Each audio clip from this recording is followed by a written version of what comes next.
Salut, c'est Vincent. Avant de commencer, si vous aimez cette vidéo et les astuces que je vous donne sur cette chaîne, n'oubliez pas de cliquer sur le bouton j'aime, de vous abonner, de partager cette vidéo et laissez-moi un commentaire pour me dire quel sujet vous voudriez que j'aborde pour vous dans les prochaines vidéos.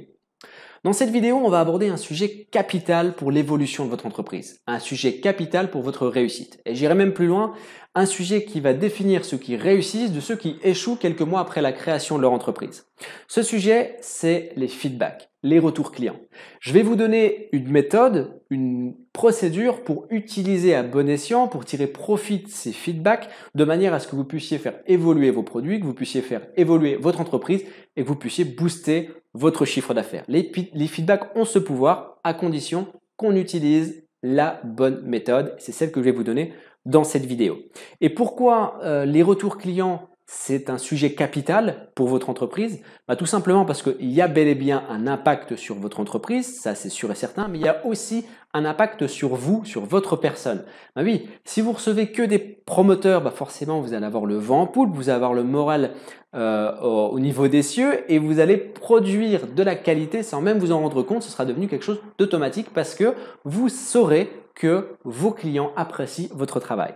Maintenant, si à l'inverse, vous avez que des détracteurs, forcément, vous allez avoir le moral au ras des pâquerettes et peut-être même que le doute s'installera en vous, à vous demander si vous êtes fait pour ce que vous faites, si vous ne devriez pas changer de projet.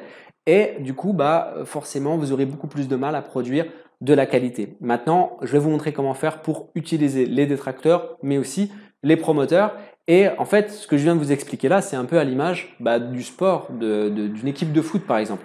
Une équipe de foot qui enchaîne les défaites, forcément, elle n'abordera pas de la même façon son prochain match qu'une équipe qui enchaîne les victoires. Ça va de soi. Déjà, il y a une certaine approche à avoir. Si lorsque vous recevez un promoteur ou un détracteur et que vous analysez les choses en vous disant voilà, qu'est-ce qui me plaît et qu'est-ce qui me plaît pas dans le commentaire qui m'est laissé, ça fonctionnera pas. Par contre, à l'inverse, si vous abordez la situation en vous disant voilà, vous prenez du recul et vous demandez comment réagir, quelle est la meilleure des réactions et que vous posez la question qu'est-ce qui peut rester en l'état, d'accord, dans votre produit, qu'est-ce qui peut rester en l'état? Ou alors, qu'est-ce qui doit changer même si votre produit fonctionne jusque-là? Qu'est-ce qui peut changer plutôt? À partir du moment où vous commencez à avoir ces questions-là de poser, donc les questions sur la table, vous pouvez commencer à réfléchir aux réponses. Ensuite, une fois que vous avez tous vos retours clients, donc que ce soit des commentaires YouTube si vous fonctionnez sur YouTube, ou alors directement des commentaires via des testimoniaux, testimoniales, etc. Vous pouvez regrouper tout ça, vous analysez vos commentaires et vous allez construire un tableau. Un tableau qui va regrouper 4 catégories de commentaires. Vous avez les catégories de commentaires qui va regrouper les conseils, un autre qui va regrouper les compliments, un autre qui va regrouper les critiques, et un dernier qui va regrouper les avis.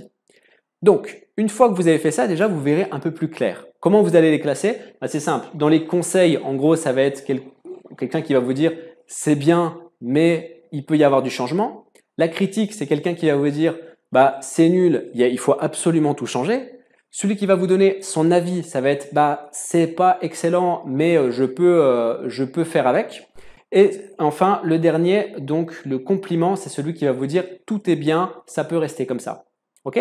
Donc vous tracez un tableau, vous délimitez ces 4 catégories et vous commencez à classer vos commentaires. Comme ça, vous savez un petit peu sur quel pied danser et comment vous allez pouvoir utiliser ces commentaires. Ensuite, la dernière chose que vous devez faire, en toute honnêteté, c'est vous demander quel succès et quels échecs, donc en gros, quelle critique et quel compliment est dû à du hasard ou à votre travail, à réellement le fruit de votre travail.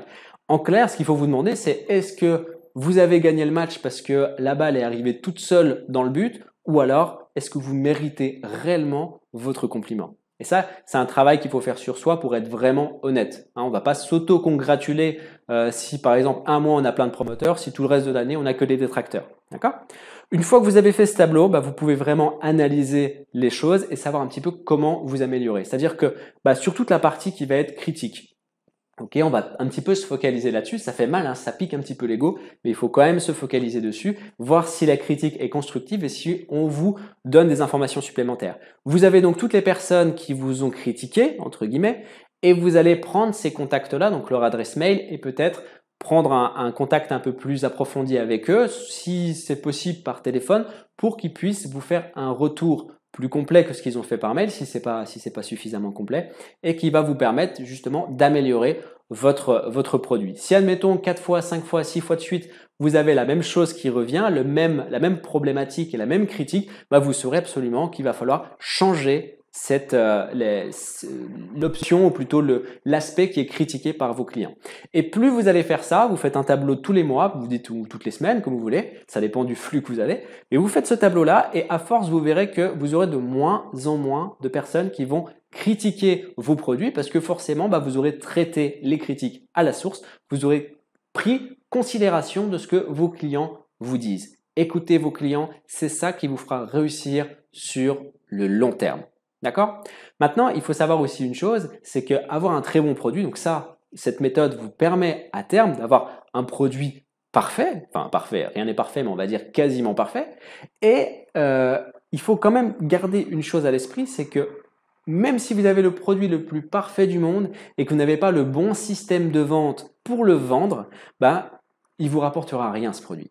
C'est pour ça que j'ai créé un programme de formation que je vous offre. C'est un programme en fait qui est accessible pour tous. Dans ce programme, il y a 6 vidéos qui vous permettent d'atteindre l'indépendance financière, qui vous permet en fait de créer votre business sur Internet. Il y a déjà plusieurs personnes qui ont rejoint ce programme et comme je vous dis, ce programme, il est vraiment conçu pour vous permettre de gagner votre vie sur Internet en moins de 6 mois. D'accord? Ça, c'est la finalité du programme. Pour pouvoir y accéder, il vous suffit simplement de cliquer sur la vignette qui vient d'apparaître sur votre vidéo ou bien de cliquer sur le lien dans la description de la vidéo. En attendant, je vous souhaite une excellente journée, plein de réussite pour vos business en ligne et à très bientôt. Ciao!